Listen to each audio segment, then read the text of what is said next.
Hello, welcome to Newscentre. I'm Parikshit Luthra. The government has called a special parliament session for 5 days between the 18th to the 22nd of September. This will be the first special session in 9 years of the Modi government. While there is no official word on the agenda for this session, it is speculated that the government will review its recent achievements, including the G20 Leaders Summit in Delhi and the success of Chandrayaan-3 mission. Also, the agenda could be introduction of the Women's Reservation Bill, Uniform Civil Code and One Nation, One Election Bill, which, as the name suggests, would mean simultaneous state and general elections. The government has formed a committee headed by former President Ramnath Kovind to explore the possibility of One Nation, One Election. The setting up of the panel has led to speculation over the government advancing the next Lok Sabha poll. The opposition too is gearing up to take on the BJP. Top leaders of the opposition alliance, I.N.D.I.A, have gathered in Mumbai to plan for the 2024 Lok Sabha polls. Sonia Gandhi, Rahul Gandhi, Nitish Kumar, Lalu Prasad, Akhilesh Yadav, Uddhav Thackeray, Mamta Banerjee, Arvind Kejriwal, among other leaders. The alliance has passed a resolution and formed a coordination committee to fight polls together. Congress President Mallikarjun Kharge warned the alliance partners to be prepared for raids and arrests in the coming months, accusing the BJP government of playing vendetta politics.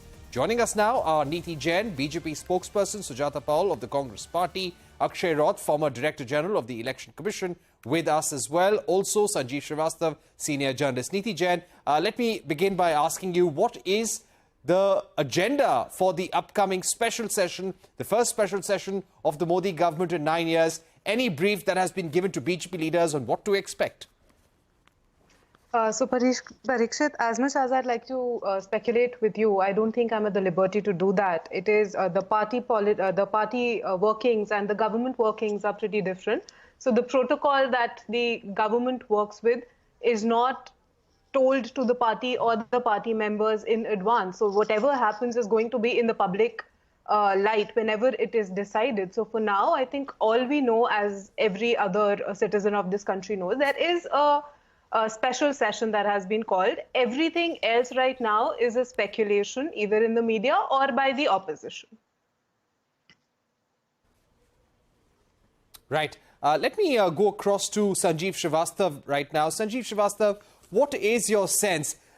Just after, almost 24 hours after calling for this special session, we get this news via sources that a committee has been formed under former President Ramnath Kovind to look at the possibility of one nation, one election. Then immediately there's a meeting between Ramnath Kovind and the BJP President JP Nadda. What do you make of all of this?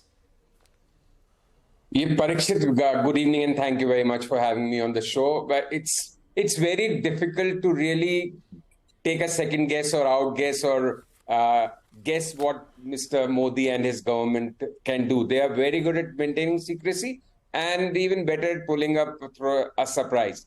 But yes, this talk about one nation, one election, simultaneous polls has gathered momentum since yesterday's announcement and now after the formation of this committee. But now, can the committee actually take everybody on board? Can it really get its act together in a month's time and go ahead with this? These are all questions which I don't think anyone has an answer to right now. It much will depend whether this government actually wants to go in for a simultaneous election in this round only. And if it happens in this round, when will it be? What will happen to the elections which are slated, the 5 state elections which are slated in December? Will there be assemblies in suspended animation? So it's just so much speculation. I think this air will be cleared either by someone in the government or once the deliberations for the special session begins and the Business Advisory Committee really sits. But clearly what they have succeeded in doing is that because there was this India Alliance meeting and so much of narrative would have been hogged by them.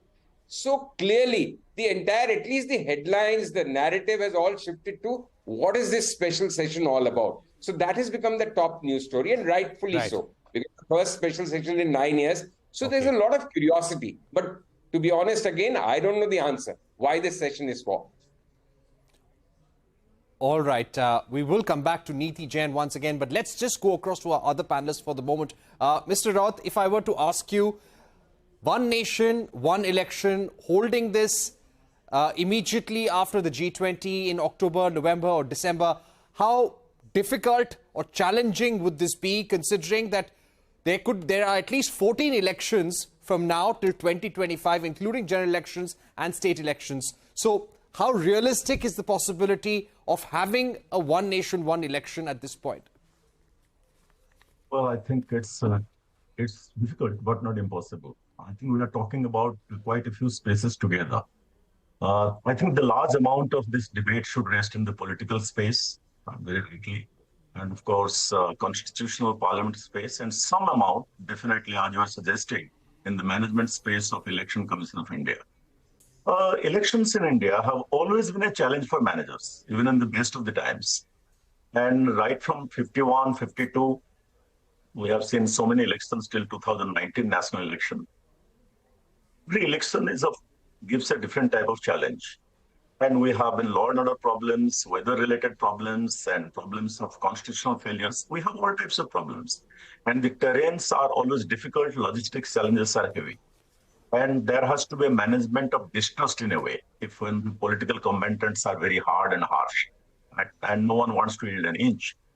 But the other side, this discussion is not exactly new. A lot of institutions in the past, including ECI and Law Commission, and of course now loudly from the government pulpits, and not long ago from former President Pranab Mukherjee, they have all spoken in favor of citing the merits of one nation, one election. Okay, one nation, one election is in a way, it's not very correct description. We are talking about elections aligned to each other. It's not that voters will go and in the polling booth, they will cast their vote in one ballot box or one EVM. No, the assembly elections will hold its separate machine and the Lok Sabha elections, and the voting will be, the voter will have one outing in that way.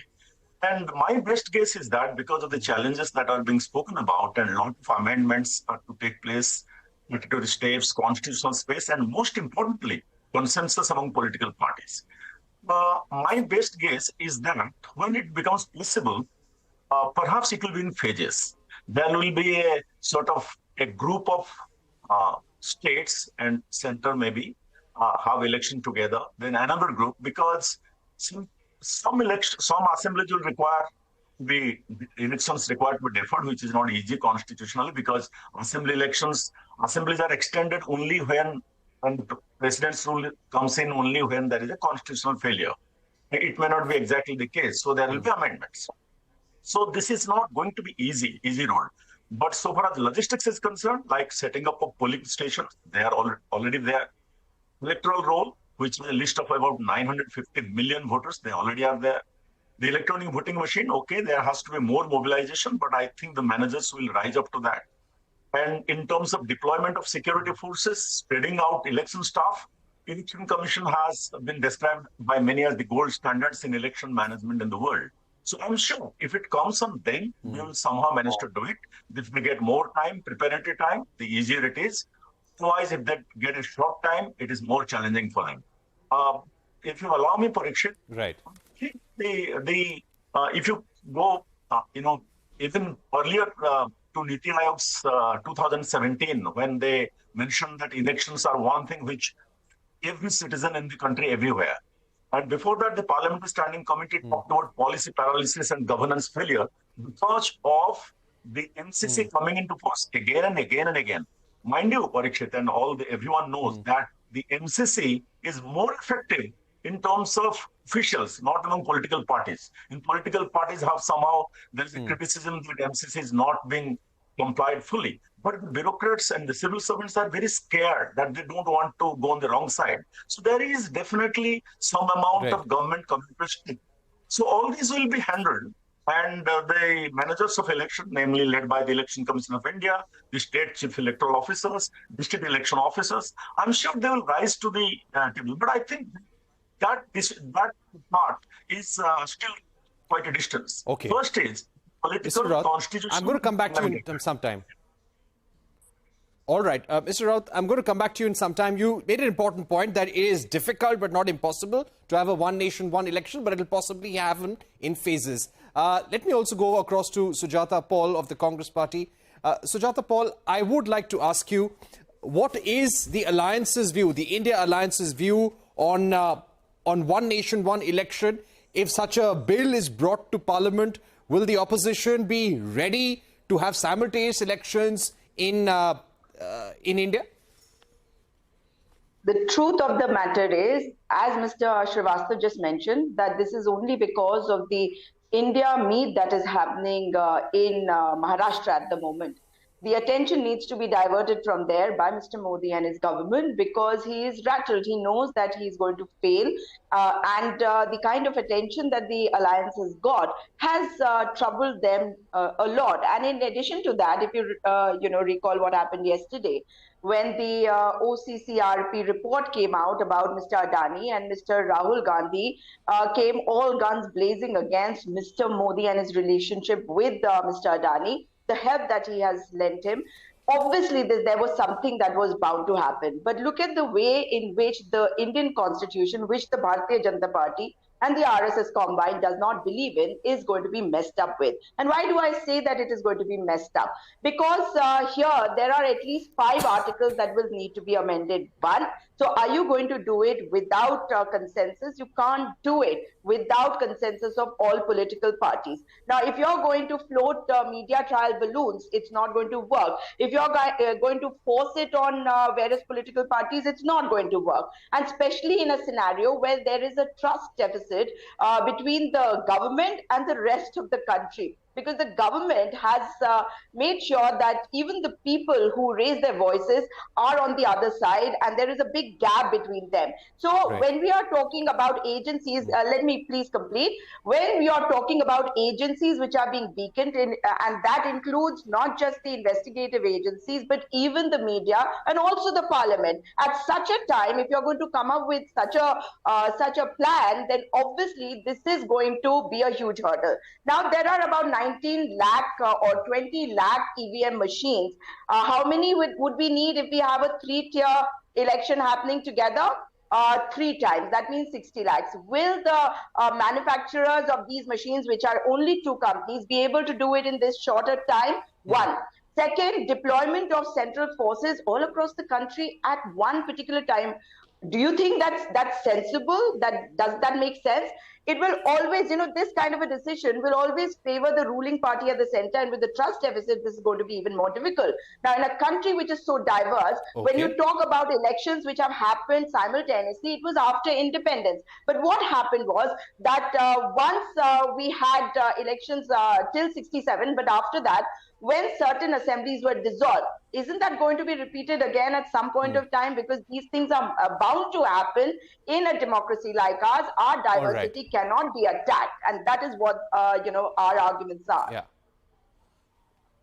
Okay, Niti Jain, respond to what Sujata Paul and other panelists are saying. They are saying that yes, there could be a trust deficit when it comes to one nation, one election, having this policy in such a rushed manner. How do you address these concerns? So Parikshit, like I said, and I think the amount of how much who is rattled is directly proportional to the kind of speculations that have been coming out from the leaders at the India meet and from the spokespersons sitting at every channel, so to say. So from saying that media dar mein ji raha hai and the media is feared and the media is closed, to statements like you bringing in agencies in a debate that have nothing to do about the agencies. This is not a new topic. This has been going on. The Prime Minister has spoken about earlier. This is not the first committee that has been set up. There were committees before this as well. And this is a topic that the BJP has been talking about for a very long time. So to say that this was brought up very conveniently to take it away from the India alliance, I think India alliance is doing itself a disfavor enough for us to even get in and do something special about that. The point is that one nation, one vote has a lot more benefits than not benefiting the country as such. And everything that the opposition today is saying is only about creating a fear, the fear of tomorrow, a fear of something new. And they have been very averse to any changes that this government has been trying to bring in for the betterment of this country. So to say कि नहीं ये तो democracy के खिलाफ है and all of those statements, these are just blanket statements. Let them come up with a point-by-point rebuttal about why are they opposing a one nation, one vote theory at all. And like the other panelists just listed out the benefits that could happen. And I am not going to speculate ki ye kaise hoga, EVM kahan se aayenge, how will it happen? That is the job of the government, which is why whatever happens, a committee is being set up. The BJP had organized a lot of webinars and all of those things in the past few years to bring a consensus within the country. So just to speculate and to create a fear in the minds of citizens is not all right. All right, we're going to take a short break, but we'll request all our guests to stay with us. But when it comes to holding early elections, do we really need a law to be brought into Parliament? Can they do it without bringing the One Nation, One Election bill? We're going to take a break, but when we return, we'll speak about that to all our panelists and although also the other speculation around the Parliament session.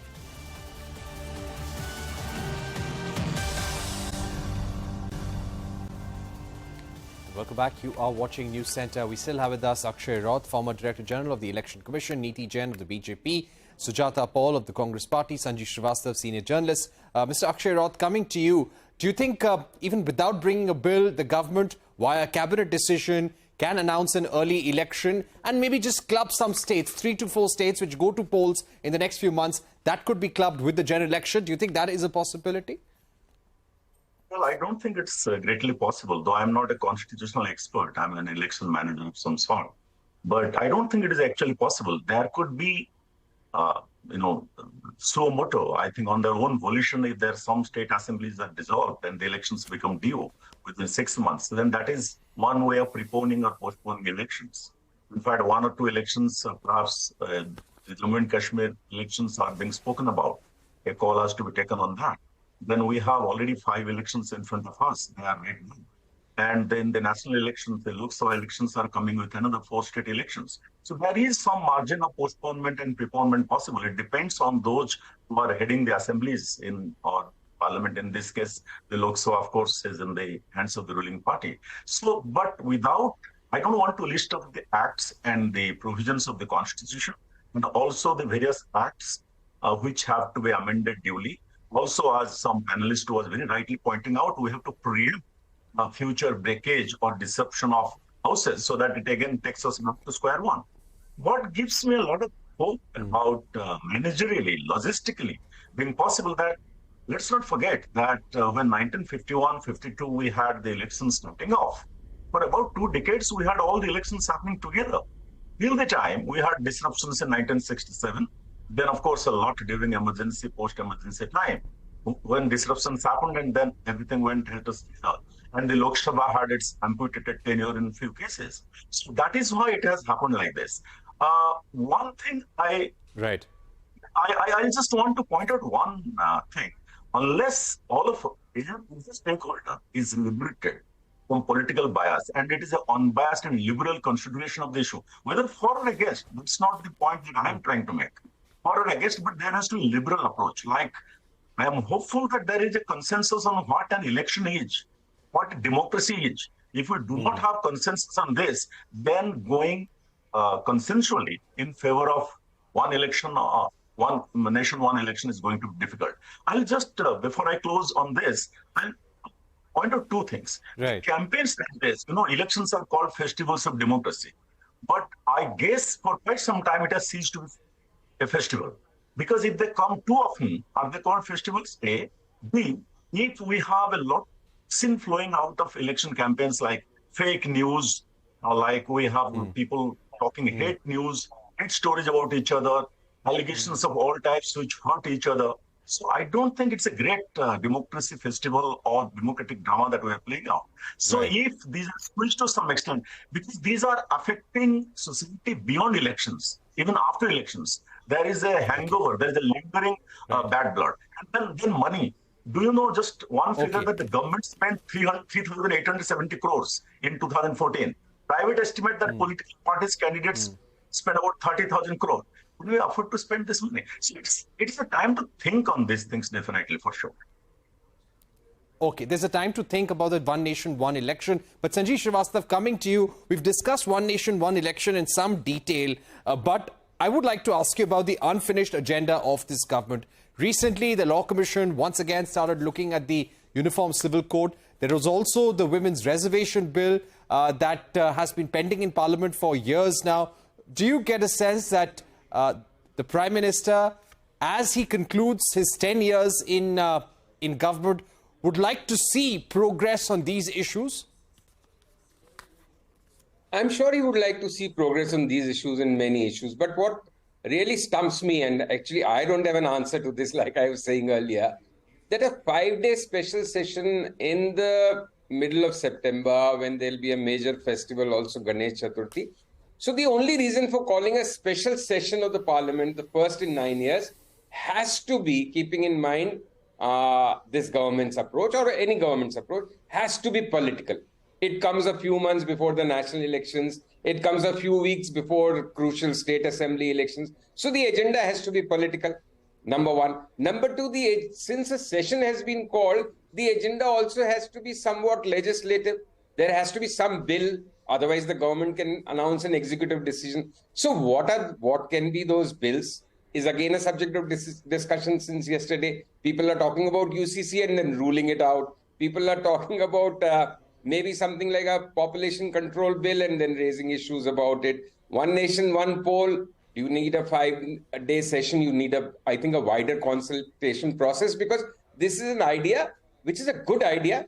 We had for nearly 20 years one election, simultaneous elections, and it has been talked about since it was one of the pet subjects of Mr. Advani, if I can recall right. He used to write signed articles in newspapers. They were during his days as Deputy Prime Minister and later.